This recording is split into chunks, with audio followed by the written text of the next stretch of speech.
नमस्कार विद्यार्थ्यांनो, पीके फिजिक्स मध्ये तुमचं स्वागत आहे. मी DS गुट्टे. आज करंट टू द कंडक्टर या लेक्चर मध्ये आज आपण शिकणार आहे EMF म्हणजे काय असतं, इलेक्ट्रोमोटिव्ह फोर्स म्हणजे काय ते पाहणार.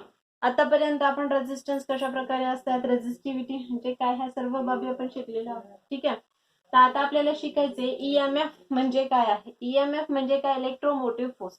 इलेक्ट्रोमोटिव्ह फोर्स म्हणजे काय, तर obviously we known that electricity आहे म्हणजे त्याच्यामध्ये चार्जेस आणि चार्जेसच्या फ्लो मुळे काय होत असतं, that is the current is produced in the circuit is there. ठीक आहे. इलेक्ट्रोमोटिव्ह फोर्स म्हणजे काय, तर हा अशा प्रकारचा फोर्स आहे ज्यामुळे काय होतं की जे काही इलेक्ट्रॉन्स आहेत किंवा चार्जेस आहेत, these are the moving or the flow in the circuit. Circuit मध्ये काय होतं, ते इलेक्ट्रॉन फ्लो होण्यासाठी जो मोटिवेट करणारा फ्लो फोर्स असतो त्याला काय म्हणतो आपण, इलेक्ट्रोमोटिव्ह फोर्स असे म्हणत असतो. ठीक आहे. हा जो इलेक्ट्रोमोटिव्ह फोर्स आहे तो आपल्याला शिकायचा आहे, तो नेमका कसा निर्माण होत असतो आणि कशा प्रकारे आहे तो पाहायचा आहे. ठीक आहे. तर इलेक्ट्रोमोटिव्ह फोर्स म्हणजे ह्याला आपण आपल्या इलेक्ट्रिकल भाषेमध्ये असं डिफाईन करू शकतो. It is the maximum potential difference between the two plates of the cells on a open circuit. जिथे कुठल्याही प्रकारचा करंट फ्लो होणार नाहीये त्याला आपण काय म्हणतो, इलेक्ट्रोमोटिव्ह फोर्स म्हणतो. आता फॉर एक्झाम्पल घ्या तुम्ही, तर आपण काय शिकणार आहेत आज, आपण इलेक्ट्रोमोटिव्ह फोर्स EMF. EMF म्हणजेच काय, इलेक्ट्रोमोटिव्ह फोर्स.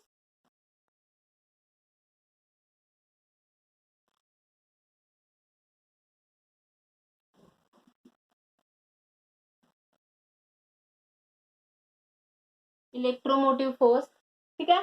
तर याच्यामध्ये ह्या इलेक्ट्रोमोटिव्ह फोर्स मध्ये आपण काय करणार आहे, मी काय म्हटलं, it is the potential difference between the two plates of a cell on open circuit. ठीक आहे. त्याला आपण काय म्हणतो, इलेक्ट्रोमोटिव्ह फोर्स असे म्हणत असतो. फॉर एक्झाम्पल घ्या, जर आपण काय केलो, दोन इलेक्ट्रोड्स घेतले. फॉर एक्झाम्पल हा एक इलेक्ट्रोड आहे, ठीक आहे, कॉपरचा असेल. त्याच्यानंतर हा नेक्स्ट इलेक्ट्रोड घेतला जो की झिंकचा आहे आणि हे दोन्ही आपण एका डायल्यूट सोल्युशन मध्ये ठेवलेला आहे, H2SO4 मध्ये. ठीक आहे. याच्यामध्ये ठेवलेला आहे. ह्याला आपण कुठल्याही प्रकारचा वायर जोडलेला नाही. हे सर्किट कसं आहे, ओपन आहे. याच्यावरती पॉझिटिव्ह चार्ज आहे सपोज, याच्यावरती निगेटिव्ह चार्ज. ठीक आहे. हा जो आहे तो झिंकचा आहे. ठीक आहे. इथे सोल्युशन आहे, डायल्यूट सोल्युशन आहे असं कन्सिडर करा. हे H2SO4 आहे डायल्यूट सोल्युशन. हे जे आहे तो कॉपरचा रॉड आहे. ठीक आहे. असे दोन रॉड घेतलेले आहेत आपण, ते दोन्हीही रॉड काय केलेले आहे, डायल्यूट सोल्युशन मध्ये डीप केलेले आहेत. ठीक आहे. त्यावेळेस because of the chemical reaction of this dilute solution of this copper and the zinc, these are the separated, the charges are there. याच्यामुळे काय होतं, केमिकल रिएक्शन मुळे तिथे चार्जेस सेपरेट होतात, प्लस आणि मायनस चार्जेस सेपरेट होत असतात. ठीक आहे. And this is the becomes positive charged. आणि हा कॉपर जो आहे, हा डायल्यूट सोल्युशन H2SO4, तिथे केमिकल रिएक्शन होते, त्यामुळं हा जो कॉपर रॉड आहे त्याच्यावरती पॉझिटिव्ह चार्ज निर्माण होतात, त्याच्यावरती झिंक वरती निगेटिव्ह चार्ज निर्माण होतात. ठीक आहे. and there is the potential difference because of the positive and the negative charges are there. Obviously there is positive negative charge, that means there is the potential difference is created. Suppose this is positive and this is the negative charge is there. ठीक आहे. आणि इथं काय होतं, potential difference निर्माण होतं, परंतु there is no any current flowing through this, है ना. हे it is working like a open circuit is there. ह्याच्यामध्ये कुठलाही प्रकार चार्जेस आहेत, पॉझिटिव्ह निगेटिव्ह चार्जेस आहेत, पोटेन्शियल डिफरन्स आहे, परंतु याच्यामध्ये करंट फ्लो होतो का, नाही होत. ठीक आहे. तर these terminals of the cells असं कन्सिडर करा की these are the causing the potential difference existing at the terminals of, म्हणजे हा या इथे एक पोटेन्शियल आहे आणि इथे एक, म्हणजे इथे हायेस्ट पोटेन्शियल आहे, इथे लोवेस्ट पोटेन्शियल आहे. म्हणजे हे it is working like a potentials at the सेलचे दोन पोटेन्शियल्स आहेत असं कन्सिडर, म्हणजे असं वर्क करतात. ठीक आहे. मग ज्यावेळेस आपण हे दोन्ही टर्मिनल जॉईन करूया, ठीक आहे, म्हणजे हे जे रॉड आहेत ह्या दोन्ही रॉडला काय केलं आपण, जॉईन केलो. कसं जॉईन केलो, ही एक डायग्राम घेतली आपण, इथे सुद्धा असे रॉड काढून घेऊ आपण.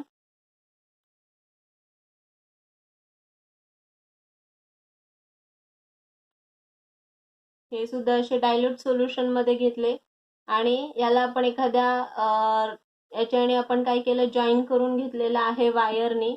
ठीक आहे, हे सुद्धा डायल्यूट सोल्युशन आहे. हा झिंकचा आहे. ठीक आहे, हा H2SO4. त्यानंतर हा कॉपरचा रॉड आहे प्लस आणि हे मायनस. ठीक आहे, तर त्याच्यामध्ये काय केलं आपण, इथे एक वायर जोडली. ठीक आहे, मग काय होतं, because of this chemical reaction तो जो झिंक आहे, झिंक वरनं काय होतं, एक इलेक्ट्रॉन तो काय होतो through the wire. These are the what we are says that an electron which are here is this is negative आणि हा पॉझिटिव्ह आहे. पॉझिटिव्ह आणि निगेटिव्ह मध्ये काय असतं, अट्रॅक्शन असतं ना.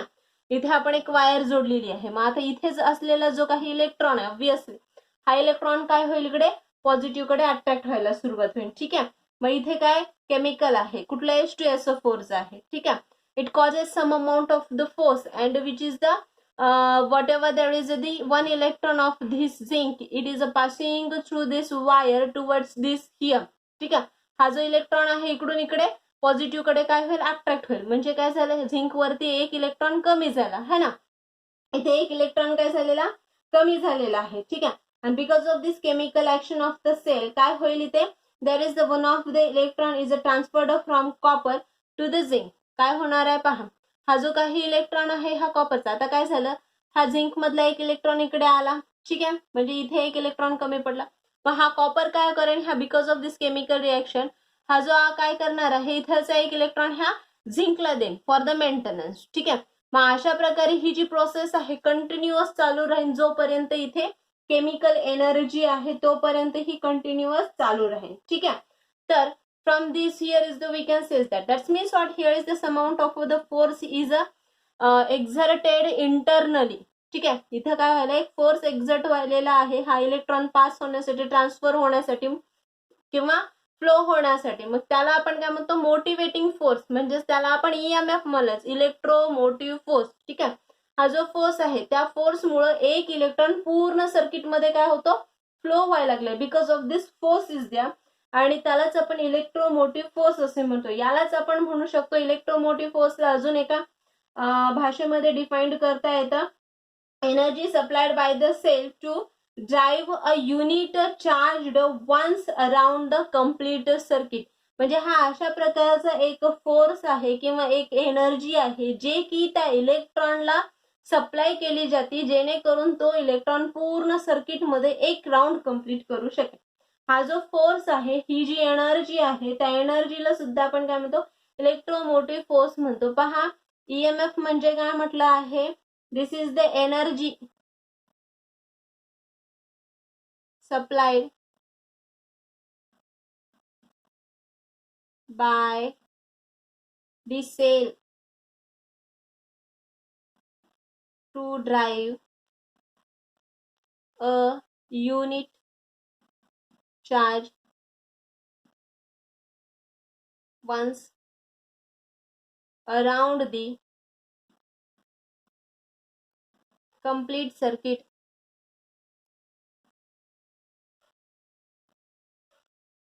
पहा, EMF म्हणजे काय म्हटलेलं आहे, it is the energy supplied by the cell है ना, to drive a unit charge once around the complete circuit. म्हणजे काय, तर हा जो काही इलेक्ट्रॉन आहे त्या इलेक्ट्रॉनला फ्लो होण्यासाठी युनिट चार्ज म्हणजे एक इलेक्ट्रॉन त्याला पूर्ण सर्किट मध्ये फ्लो होण्यासाठी जी एनर्जी सप्लाय केलेली असती त्याला काय म्हणतो आपण, इलेक्ट्रोमोटिव्ह फोर्स म्हणतो. हे क्लोज्ड सर्किट आहे. ठीक आहे, मग यालाच आपल्याला इक्वेशनच्या फॉर्म मध्ये लिहिता येतं, electromotive force E is equal to लिहिता येतं integration over the closed surface, कारण क्लोज्ड लूप आहे. This is the E into DL है ना. E काय आहे, ऑब्विसली इलेक्ट्रिक फील्ड आहे. काय आहे, फील्ड. आणि यालाच आपण कसं लिहितो, फोर्स अपॉन चार्ज. फोर्स ऐवजी आपण इथे work done per unit charges लिहू शकतो. ठीक आहे, त्याच्यानंतर DL आहे. DL काय आहे, ऑब्विसली DL काय आहे, इट इज दी पाथ, म्हणजे जिथे आपला इलेक्ट्रॉन जो आहे तो फ्लो होणार आहे त्या सर्किटचा पाथ किंवा कंडक्टर असं आपण कन्सिडर करू शकतो तिथे. ठीक आहे, जो की आपल्याला लिहिता येतं. DL काय आहे, this is the small path, small path.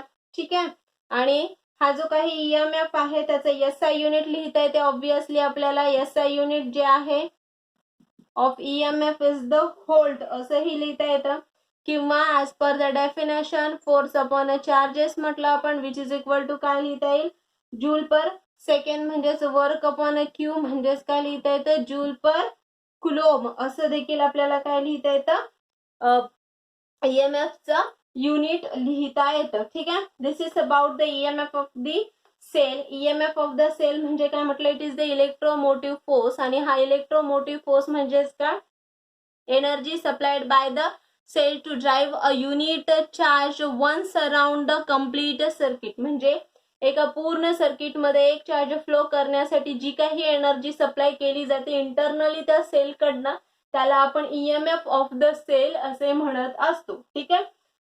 हा जो काही ईएमएफ ऑफ द सेल आहे तो ओपन सर्किट मध्ये, त्याच्यानंतर हा जो ईएमएफ ऑफ द सेल आहे it is independent of the external resistance. हा एक्सटर्नल रेजिस्टन्स वरती डिपेंडंट नसतो. ठीक आहे.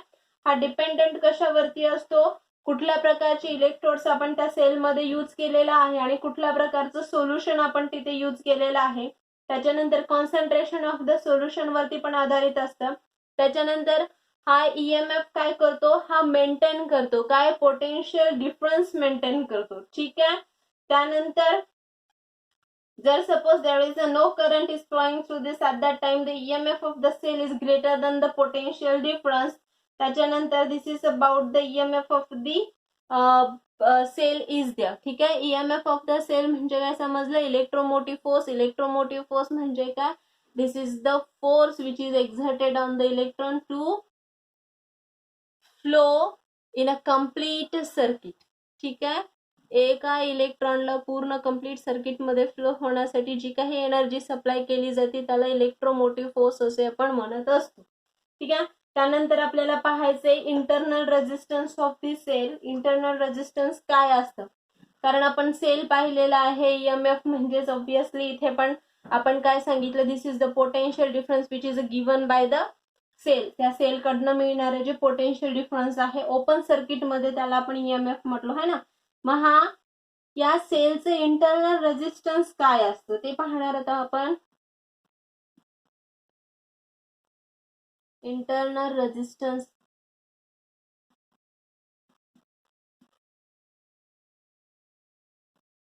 Of a cell. आता पहा इंटरनल रेजिस्टन्स. आता आपल्याला रेजिस्टन्स म्हणजे माहिती आहे, रेजिस्टन्स म्हणजे काय आहे, अपोजिशन आहे. कशाला, फ्लो ऑफ दी करंटला आहे. ठीक आहे. मग फक्त आपण काय घेतलं होतं, internal resistance of a cell. म्हणजे याला आपण असंही म्हणू शकतो, it is the opposition offered by the electrolyte solution present between the two electrodes. दोन इलेक्ट्रोड्स मध्ये प्रेझेंट असलेलं जे इलेक्ट्रोलाइट सोल्युशन आहे त्या सोल्युशन मुळे त्या इलेक्ट्रोड्स मध्ये जे फ्लो होणारा जो काही करंट आहे त्या करंटला निर्माण होणारं जे काही अपोजिशन आहे त्या अपोजिशनला आपण काय म्हणतो, internal resistance of the cell असं म्हणत असतो.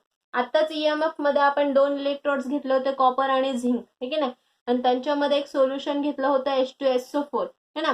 त्या H2SO4 मुळे इथे निर्माण होणारं जे रेजिस्टन्स आहे for the flow of the current, तर त्यालाच आपण काय म्हणतो, internal resistance of the cell असं म्हणत असतो. ठीक आहे. किंवा ह्याला असंही डिफाईन करता येतं, resistance offered by the cell to flow of the current. ठीक आहे. त्या सेल कडनं जे काही रेजिस्टन्स निर्माण होतं करंट फ्लोला त्यालाच आपण इंटरनल रेजिस्टन्स असे म्हणू शकतो. ठीक आहे. त्याची डेफिनेशन लिहून घेऊया. It is the opposition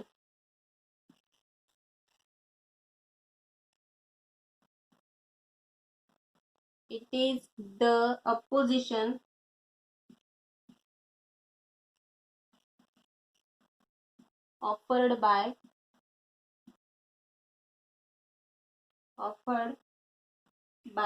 the electrolytes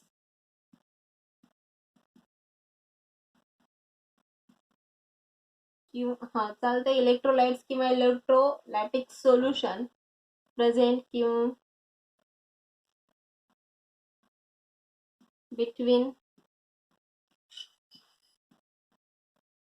two electrodes.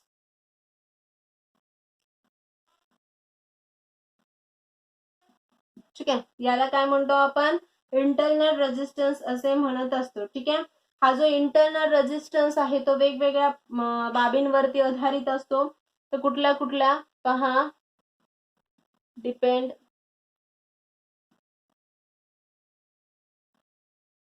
First घेऊया कुठला, तर distance between the two electrodes.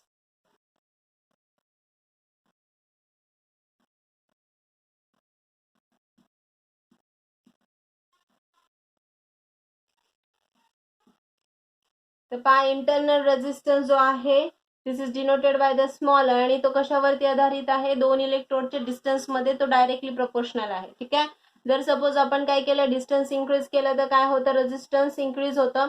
Distance decrease केलं तर काय होतं, रेजिस्टन्स डिक्रीज होतं. डिस्टन्स इंक्रीज केल्याच्या नंतर काय होतं, रेजिस्टन्स, इंटरनल रेजिस्टन्स काय होतं, इंक्रीज होतं. ठीक आहे, सेकंड काय आहे, ते it is the depending upon the area of the electrodes. तो जो काही इलेक्ट्रोड्स तिथे आपण वापरले त्यांचे एरिया कशा प्रकारे आहे,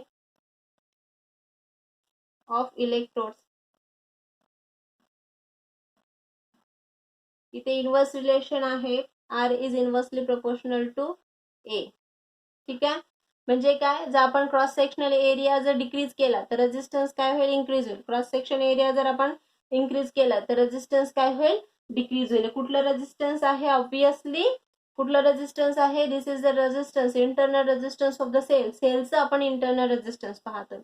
थर्ड आहे nature of the substance, obviously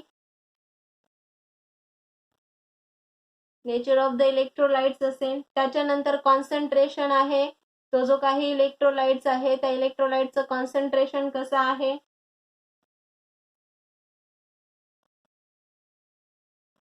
ठीक आहे, तर याला आपण डायरेक्टली प्रोपोर्शनल आहे. जर सपोज कॉन्सन्ट्रेशन वाढलं तर काय होईल, तिथे रेजिस्टन्स वाढेल. कॉन्सन्ट्रेशन कमी असेल तर रेजिस्टन्स काय होईल, कमी होईल. त्यानंतर काय होईल, temperature, obviously temperature of the electrolytes.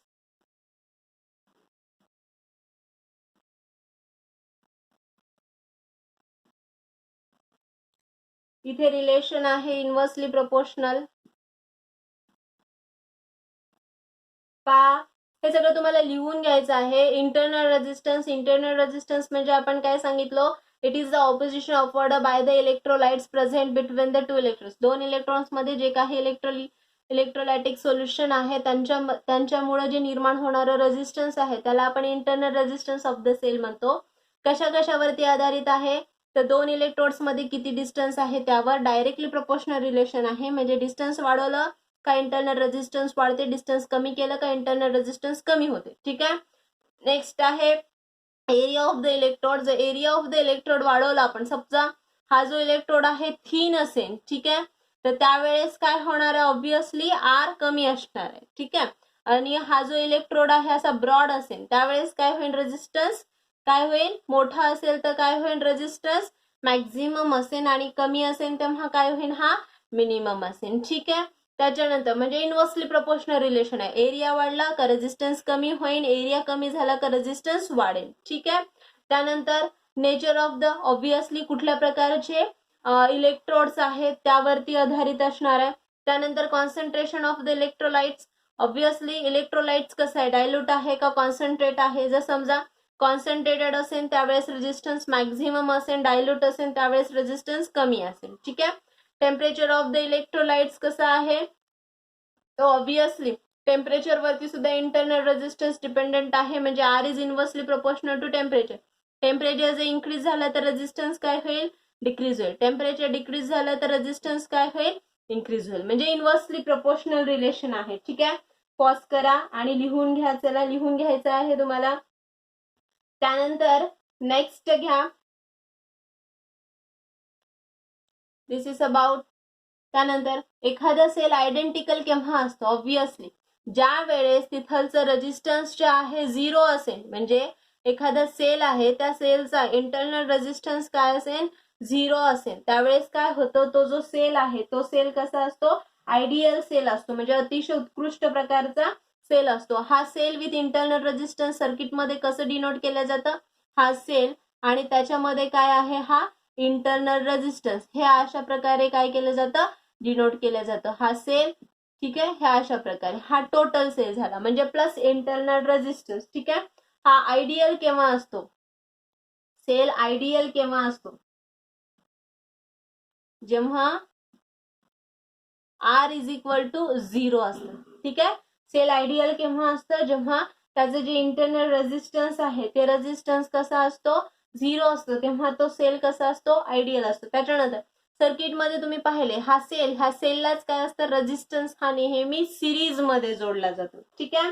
This is about the internal resistance of the cell. पहा, इंटरनल रेजिस्टन्स म्हणजे काय, त्याच्यानंतर तो कशा कशावरती आधारित असतो, त्यानंतर एखादा सेल आयडियल केव्हा असतो आणि त्याच्यानंतर त्याचा सिम्बॉल, त्यानंतर हा जो काही रेजिस्टन्स आहे तो कसा जोडला जातो, ऑब्विसली तो सिरीज मध्ये जोडला जातो. ठीक आहे.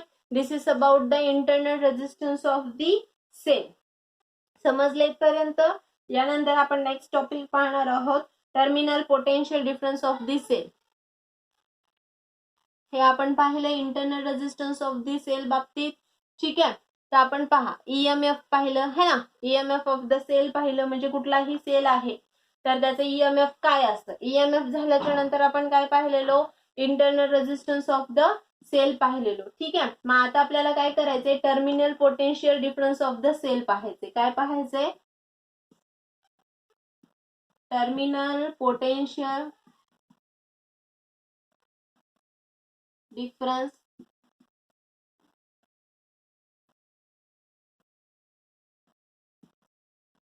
सेल. ठीक आहे. Terminal potential difference of the cell याला आपण व्ही नी डिनोट करतो. ठीक आहे. हा terminal potential difference of the cell म्हणजे काय, तर obviously it is the potential difference between the electrodes of the cell when the cell supplies the current in the closed circuit. ठीक आहे. Terminal potential of the cell म्हणजे काय आहे, तर it is the potential difference between the two electrodes. ठीक आहे. Which cell म्हणजे काय, तो काय करतोय, इट सप्लायज दी करंट. हा करंट काय करतोय, फ्लो करतोय. ईएमएफ मध्ये करंट फ्लो होतो का, नाही, तो ओपन सर्किट मध्ये. आणि क्लोज्ड सर्किट मध्ये काय होतं की हा पोटेन्शियल अप्लाय केल्याच्या नंतर त्या सर्किट मधनं काय होतं, करंट फ्लो होत असतो. ठीक आहे. तर त्याला आपण म्हणत असतो terminal potential of the cell असे म्हणत असतो. ठीक आहे. तर पहा, याची डेफिनेशन लिहून घ्या. Terminal potential of the cell, it is defined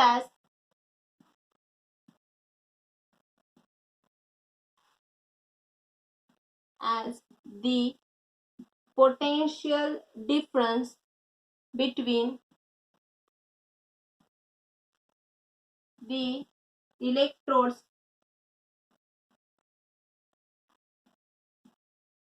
of the cell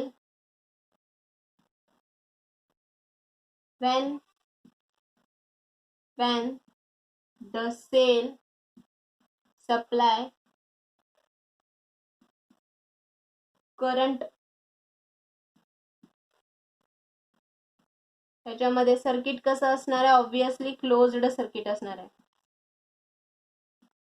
ठीक आहे. त्याला डिनोट कशाने केलं जातं, व्ही नी डिनोट केलं जातं. ठीक आहे. त्याच्यामध्ये आपण डायग्राम्स पाहूया. जर सपोज कन्सिडर करा, there is the one of the diagram. Suppose here is the one of the resistance is connected to here. इथे एक आपण बॅटरी जोडलेली आहे. त्याच्यानंतर हे दोन टर्मिनल्स घेतले. सपोज हा एक टर्मिनल आणि हा टर्मिनल आहे. ठीक आहे. त्याच्यामध्ये काय केलो आपण, असा इथलं टर्मिनल मधलं काय करतोय आपण, मेजरमेंट करतोय. सपोज हे फर्स्ट टर्मिनल असेल, हा सेकंड टर्मिनल असेल. हा काय आहे, इंटरनल रेजिस्टन्स आहे. हा काय आहे, तुमचा ईएमएफ आहे. हे काय करणार आहे तुम्ही, पोटेन्शियल मोजणार आहे. ठीक आहे. पण हे सर्किट कसं आहे, ओपन सर्किट. ऑब्विसली ओपन आहे ना, इकडे जॉईंट केलं का आपण नाही केलं. ठीक आहे. हा ओपन सर्किट आहे. मग इथलचं जे काही ऑब्विसली ह्याच्यामध्ये फ्लो होणारा जो करंट कसा असणार आहे, 0 असणार आहे. करंट 0 आहे याचा अर्थ काय आहे, इथं जे असलेलं पोटेन्शियल जर आपण मेजर केलं, which is equal to EMF of the cell असतं. ठीक आहे. आता नेक्स्ट घेऊया आपण. हे अशा प्रकारचं एक सर्किट आहे. हा इंटरनल रेजिस्टन्स, हे काय केलं आपण, सेल लावलेला आहे. त्याच्यानंतर या टर्मिनल मध्ये एक लोड रेजिस्टन्स किंवा एक रेजिस्टन्स कनेक्ट केला, म्हणजे हे क्लोज्ड सर्किट झालं, पूर्ण सर्किट आहे. ठीक आहे. आणि आपल्याला काय करायचंय, थर्डचं पोटेन्शियल मेजर करायचंय, ते किती आहे ते पाहायचं आहे. ठीक आहे. हा तुमचा रेजिस्टन्स आहे, हे काय आहे, सेल आहे. ठीक आहे. याच्यामध्ये काय होतं, करंट फ्लो व्हायला लागलेला आहे, म्हणजे हा काय आहे, क्लोज्ड सर्किट आहे. तर ह्याच्यामध्ये जे काही निर्माण होणारं काही पोटेन्शियल आहे अक्रॉस दी लोड रेझिस्टन्स ते किती आहे ते पाहता येते. मग आता याच्यामध्ये केसेस आहेत, एक डिस्चार्जिंग आणि चार्जिंगची केसेस आहे. ठीक आहे, तर ह्यामध्ये सुरुवातीला पाहू आपण. सुरुवातीला ही जर सर्किट डायग्राम काढली, फर्स्ट सर्किट डायग्राम. ठीक आहे, याच्यामध्ये काय केलं आपण, एक सेल लावलेला आहे, आता त्याला इंटरनल रेझिस्टन्स आहे and we want to measure the terminal potential but it is the open circuit है ना. याच्यामध्ये काय होतं, ईएमएफ जनरेट. ऑब्विसली हा सर्किट आहे, ओपन सर्किट आहे, ओपन सर्किट मध्ये निर्माण होणारं पोटेन्शियल किती असतं, ईएमएफ एवढं असतं है ना. म्हणून काय केलं, यामध्ये no current is flowing through it and that's why there is the potential difference across this terminals are the EMF of this cell है ना. मग आता नेक्स्ट कंडिशन घेतलो आपण. ह्या कंडिशन मध्ये काय सांगितलं की that is the one of the cell is connected to here with the internal resistance R at the terminal first and second there is the one of the load resistance is connected है ना. हे R आपण जोडलेला आहे. मग आता हा जो काही इंटरनल रेजिस्टन्स आहे, because of this internal resistance there is the voltage drop, आणि हा जो व्होल्टेज ड्रॉप व्हायला लागलेला आहे तो व्होल्टेज ड्रॉप किती असणार आहे, ऑब्विसली I into R असणार आहे की नाही. म्हणजे because of this internal resistance across this, ह्या टर्मिनल मध्ये आपल्याला पोटेन्शियल डिफरन्स काढायचा आहे है ना. इथे आपला सेल लावलेला आहे. मग आता इथे दिलेला पोटेन्शियल जसं तसं इथे येईल का, नाही येणार है की नाही. इथे काय एक रेजिस्टन्स आहे, ह्या रेजिस्टन्स मुळे काय होणार आहे, इथे एक व्होल्टेज ड्रॉप होणार आहे, आणि तो जो व्होल्टेज ड्रॉप आहे तो किती आहे, आता इथे लिहू आपण.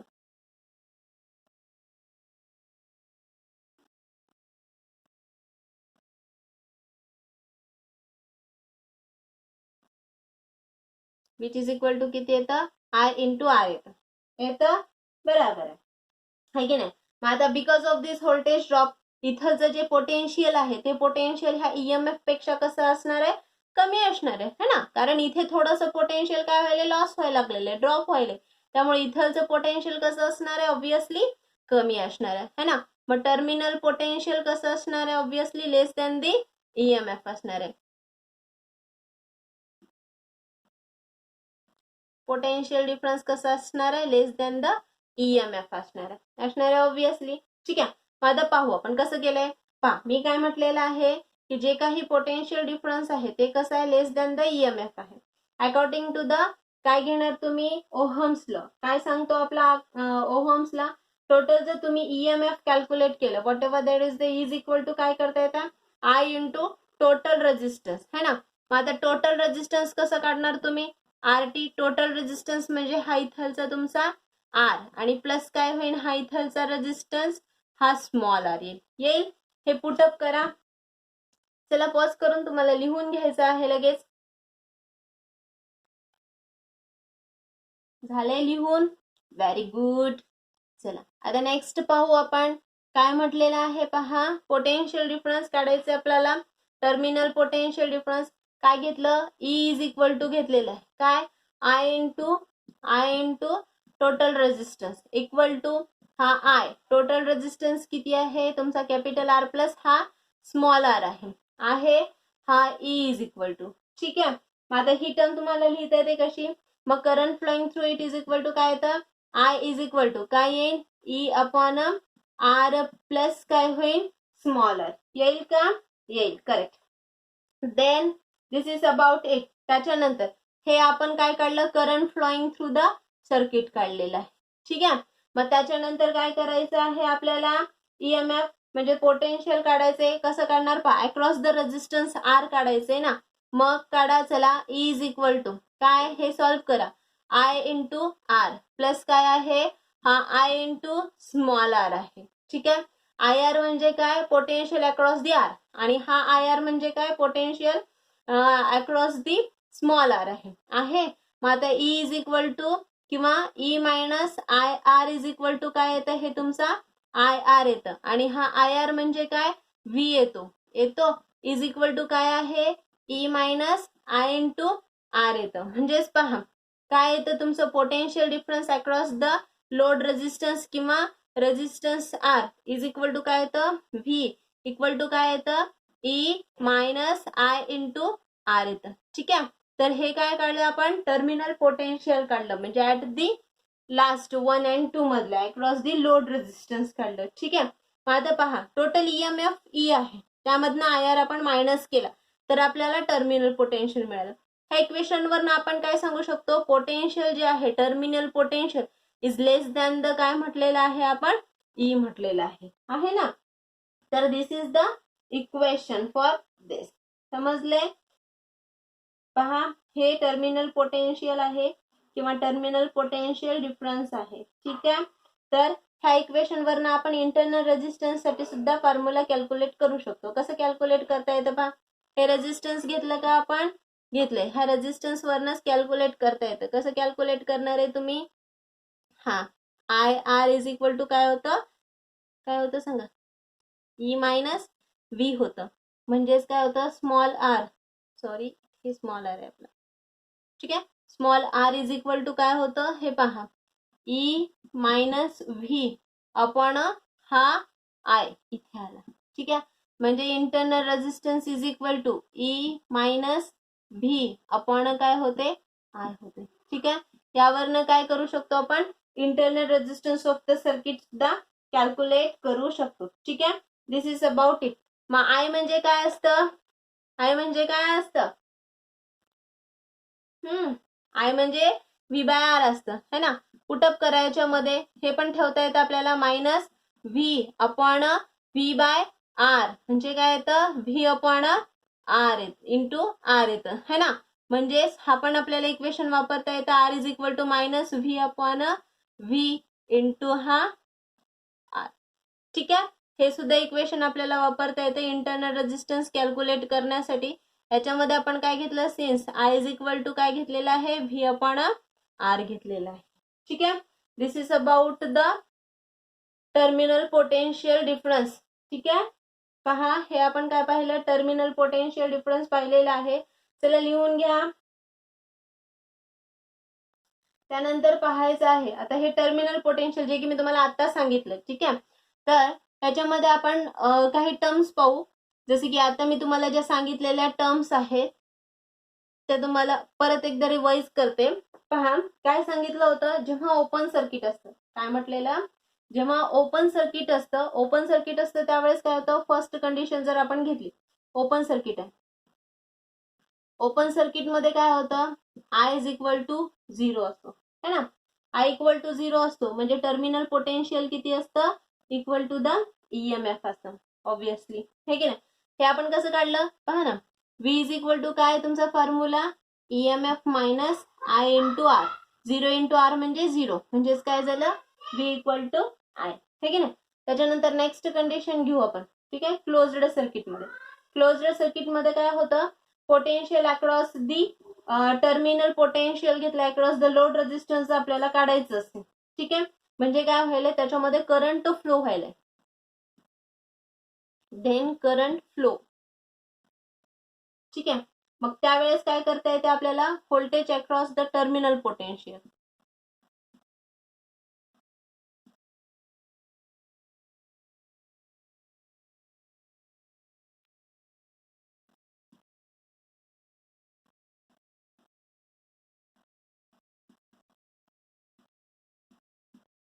टर्मिनल पोटेन्शियल काढायचंय. मग त्याच्यामध्ये केस आहे फर्स्ट, कुठली, ड्युरिंग द डिस्चार्जिंग.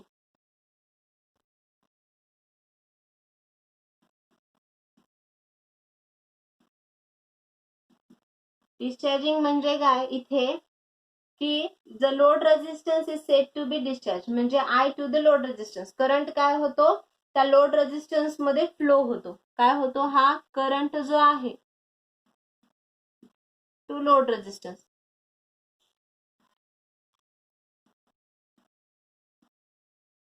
त्यावेळेला इथे डिस्चार्जिंगची कंडिशन असते. ठीक आहे. मग हे काय आपलं सर्किट आहे, म्हणजे हा इथे आपलं लोड रेझिस्टन्स म्हणजे एक रेझिस्टन्स आहे, इंटरनल रेझिस्टन्स, हा आपला ई आहे. सपोज हे दोन टर्मिनल आहे ते बी. ठीक आहे. तर तुम्हाला इथलं टर्मिनल पोटेन्शियल काढता येते, V A minus V B काढता येतो, विच इज इक्वल टू काय येतं, E minus I small R होतं. ठीक आहे. या केसमध्ये काय व्हायला पहा, आता ई मायनस आय आर आहे ना, हा आय आर आहे. ठीक आहे. हा प्लस आणि हा काय आहे तुमचा मायनस आहे, याच्यामध्ये हा करंट आहे. ठीक आहे. तर त्यावेळेस काय व्हायला पहा, तरी ते व्ही जो आहे लेस दॅन काय आहे, ई आहे. ठीक आहे. आणि चार्जिंगच्या केसमध्ये बी केसमध्ये पहा, charging of the sale,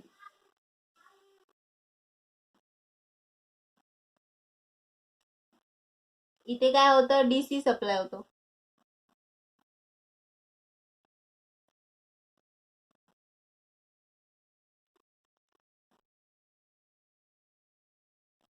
from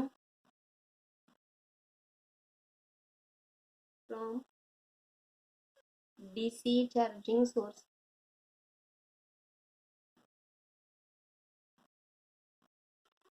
म्हणजे एखादी बॅटरी. ठीक आहे. या केसमध्ये जे पोटेन्शियल आहे ते पोटेन्शियल कसं असतं पहा, हे circuit diagram, this is the circuit diagram. ह्याच्यामध्ये आपण काय घेतला, हा आपला बॅटरी, ह्यामध्ये हे इंटरनल रेजिस्टन्स आहे, ए आणि बी आहे, हा ए हा बी पहा हे, आणि हे रेजिस्टन्स आहे, याच्यामध्ये हा आय असा फ्लो होणार आहे. तर पहा इथे V A minus V B जर घेतला तर हा येतो E plus I into R येतो. म्हणजे काय झालं, इथेच व्ही जे आहे ग्रेटर दॅन द काय आहे, पोटेन्शियल आहे. ठीक आहे. आणि यामध्ये कुठल्याही प्रकारचा जर करंट फ्लो होत नसेल तर, नो करंट असेल तर, नो करंट असेल त्यावेळेस काय होतं, व्ही इज इक्वल टू काय होतं, म्हणजेच इथं पोटेन्शियल म्हणजेच काय व्हायला लागलेलं आहे, जर समजा असं सर्किट असेल आपलं, त्याच्यामध्ये कुठल्याही प्रकारचा करंट नाहीये. ठीक आहे. मग त्यावेळेस काय होतं, याच्यामध्ये करंट नाही, याचा अर्थ काय झाला, V A minus V B is equal to काय होतं सांगा, ईएमएफ होतं, है ना. करंटच नाहीये तर मग काय होईल, ईएमएफ होईल. ठीक आहे. तर this is about the terminal potential difference. ठीक आहे. तर दिस इज, हे काय पाहिलं आपण, टर्मिनल पोटेन्शियल डिफरन्स कशा प्रकारे असतं तो पाहिलं. पहा काय पाहिलं आपण, ईएमएफ ऑफ द सेल पाहिलं, त्याच्यानंतर टर्मिनल पोटेन्शियल डिफरन्स पाहिलं, आणि त्या टर्मिनल पोटेन्शियल चार्जिंग आणि डिस्चार्जिंग केसेस मध्ये कशा प्रकारे असतं. आपण तो टर्मिनल पोटेन्शियल जर ओपन सर्किट मध्ये मोजला तर तो किती असतो, क्लोज्ड सर्किट मध्ये मोजला तेव्हा ते किती असतं, ह्या सर्व बाबी आपण पाहिलेल्या आहेत. ठीक आहे. मग आता आपल्याला शिकायचं आहे टाइप्स ऑफ द सेल. काय शिकायचं आपल्याला, टाइप्स ऑफ द सेल. म्हणजे आतापर्यंत आपण ह्या सर्व बाबी शिकल्या की बाबा ईएमएफ आहे, कशा प्रकारे फोर्स जनरेट होतो, कशा प्रकारे एनर्जी निर्माण होते, चार्जेस कसे फ्लो होत असतात, आणि मग तिथे करंट कसा निर्माण होतो, करंट असला तर टर्मिनल पोटेन्शियल कसं असते, आणि जर करंट नसेल तर कशा प्रकारे असते. ठीक आहे. आता पाहायचं आपल्याला टाइप्स ऑफ सेल.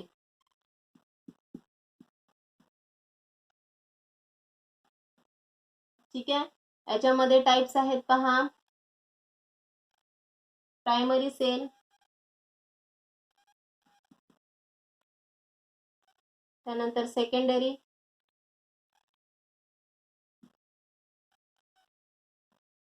आणि त्याच्यानंतर फ्यूल. ठीक आहे. तर सुरुवातीला काय करू आपण, प्रायमरी सेल आणि सेकंडरी सेल पाहूया. ठीक आहे.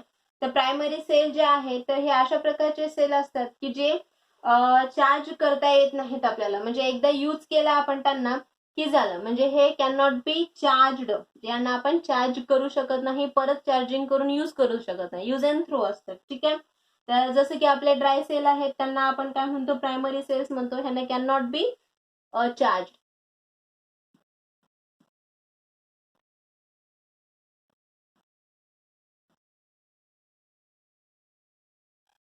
सेकंडरी सेल जे आहेत ते आपण काय करू शकतो, ह्यांना परत परत रिचार्ज करू शकतो. ठीक आहे. हे कसे असतात, रिचार्जेबल.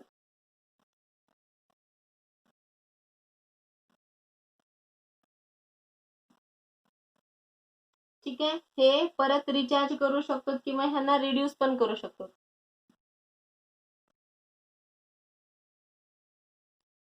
त्यानंतर पहा, त्यानंतर हे जे सेल्स आहेत प्रायमरी सेल्स, हे it can be used only, फक्त एकदाच. ऑब्विसली प्रायमरी सेल आहे, त्यांना आपण रिचार्ज म्हणजे चार्जिंग करू शकत नाही, याचा अर्थ यांना एकदाच आपण वापरू शकतो, एकदा वापरा आणि नंतर फेकून द्या, यूज अँड थ्रो असतात, है ना. म्हणून यांना लिहिता येतं का आपल्याला, it can be used only once, है ना. हे एकदाच वापरू शकतो. याच्यात एक्झाम्पल घेऊ शकतो आपण, कुठले सांगा बरं, ड्राय सेल, अल्कलाइन सेल,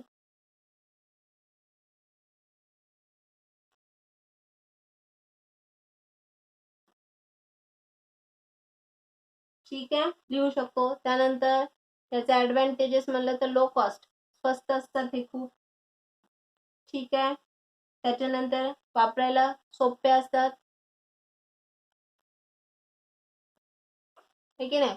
आणि याचे डिसएडव्हान्टेजेस म्हटलं तर सुटेबल नाहीये हेवी लोड साठी, है ना, नॉट सुटेबल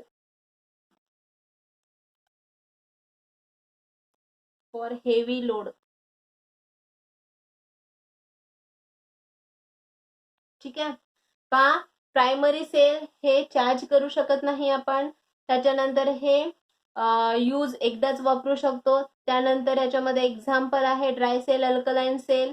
त्यानंतर यांची कॉस्ट कमी, हे ऍडव्हान्टेजेस आहेत. कॉस्ट कमी असते, वापरायला इझी असतात. पण डिसएडव्हान्टेजेस काय आहे, जर हेवी लोड आपल्याला पाहिजे असेल त्यावेळेस आपण हे सेल वापरू शकतो का नाही, ऑब्व्हियसली ह्यांच्यामध्ये जास्त लोडचे सेल आपल्याला प्रोड्यूस नाही करता येत. ठीक आहे, त्यानंतर सेकंडरी सेल पहा, सेकंडरी सेल रिचार्ज करता येतात आपल्याला, परत रिचार्जेबल असतात ते. त्यांची बॅटरी कमी झाली तरी सुद्धा काय करता येतं आपल्याला, रिचार्ज करता येतं. नंतर याच्यामधली जी केमिकल रिॲक्शन असते ती कशी असते, रिव्हर्सिबल असते.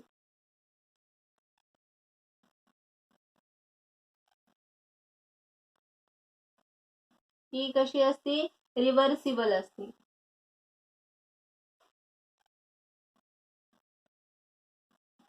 ठीक आहे, त्यानंतर याच्यामध्ये एक्झाम्पल घ्या, लीड ऍसिड, सोलार सेल किंवा फ्यूल सेल. ठीक आहे, तर हे जे काही सेल्स आहेत तर याच्यामध्ये आपण सोलार सेल पाहिलं. सोलार सेल कसं आहे, it converts the light energy into the electrical energy, है ना. आणि सोलार सेल मध्ये कंटिन्यू ही प्रोसेस चालूच असते. म्हणजे समजा आज सोलार सेल आपण उन्हामध्ये ठेवलं तर ऑब्व्हियसली तो काय करतो, इलेक्ट्रिकल एनर्जी मध्ये करतो, है ना.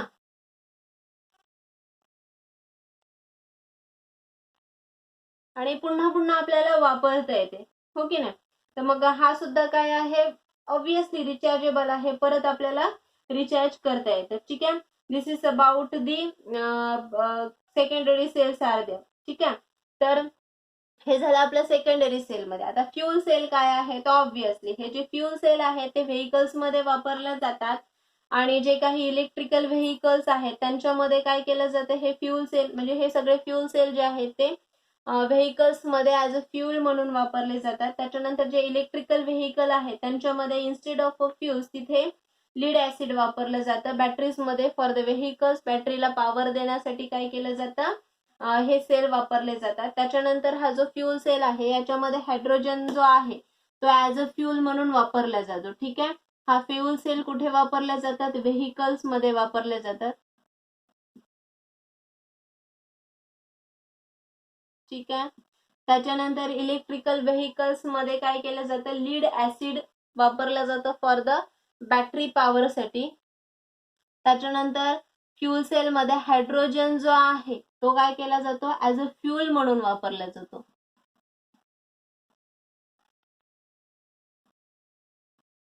याला रिझन आहे, काय रिझन आहे, हा जो हायड्रोजन आहे बर्न झाल्याच्या नंतर इथे बाय प्रोडक्ट होतं वॉटर.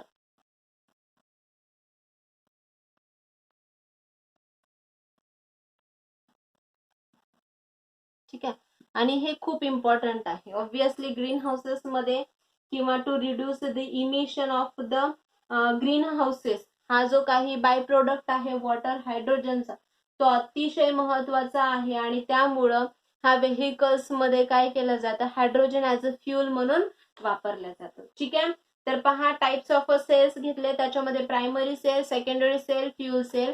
प्रायमरी सेल जो घेतला तो कसा असतो, can not be charged again. त्याच्यानंतर काय आहे, तो एकदाच वापरता येतो. त्याचे एक्झाम्पल्स घेतले, त्याची कॉस्ट कमी असते, इझी यूज करता येते. परंतु जर आपल्याला खूप मोठ्या प्रमाणामध्ये जर सेल किंवा पॉवर लागत असेल त्यावेळेस ह्या सेलचा आपण उपयोग करू शकत नाही. ठीक आहे, सेकंडरी सेल आहे, सेकंडरी सेल रिचार्जेबल असतात, केमिकल रिॲक्शन त्यामधल्या रिव्हर्सिबल असतात. त्याच्यामध्ये लीड ऍसिड्स आहे, सोलार सेल्स आहे, फ्यूल सेल हे सगळे आहेत. ठीक आहे, आणि सोलार सेल जर आपण पाहिलं तर त्याच्यामध्ये इलेक्ट्रिकल एनर्जी कन्वर्ट होते. ठीक आहे, त्यानंतर फ्यूल सेल आहे ते व्हेकल मध्ये वापरले जातात, त्याच्यामध्ये हायड्रोजन ॲज अ फ्यूल म्हणून वापरले जातो. त्याचं रिझन असे, त्याचं बाय प्रोडक्ट काय आहे, वॉटर आहे. आणि त्यामुळं हा जो काही बाय प्रोडक्ट वॉटर असल्यामुळं हा जो very important to reduce the emission of the green houses obviously. ठीक आहे, त्यामुळं हा फ्यूल सेल जो आहे तो काय केला जातो, व्हेकल्स मध्ये वापरला जातो. ठीक आहे, तर दिस इज अबाउट इट. पहा, आजच्या लेक्चर मध्ये आपण काय पाहिलं, EMF ऑफ द सेल पाहिलं. त्याच्यानंतर काय पाहिलेलं आहे, टर्मिनल पोटेन्शियल म्हणजे काय ते पाहिलेलं आहे. त्याच्यानंतर आपण टाइप्स ऑफ द सेल्स पाहिलेलं आहे. ठीक आहे, दिस इज अबाउट इट. आजच्या लेक्चर मध्ये एवढंच. आजच्या लेक्चर मध्ये तुम्हाला जर काही डाऊट्स असतील किंवा काही प्रॉब्लेम्स असतील किंवा काही सजेशन असतील तर तुम्ही कमेंट्स मध्ये कमेंट करून पाठवावे. जर तुम्हाला लेक्चर आवडलेलं असेल तर लाईक करा, सबस्क्राईब करा, बेल आयकॉन वरती प्रेस करा. थँक्यू.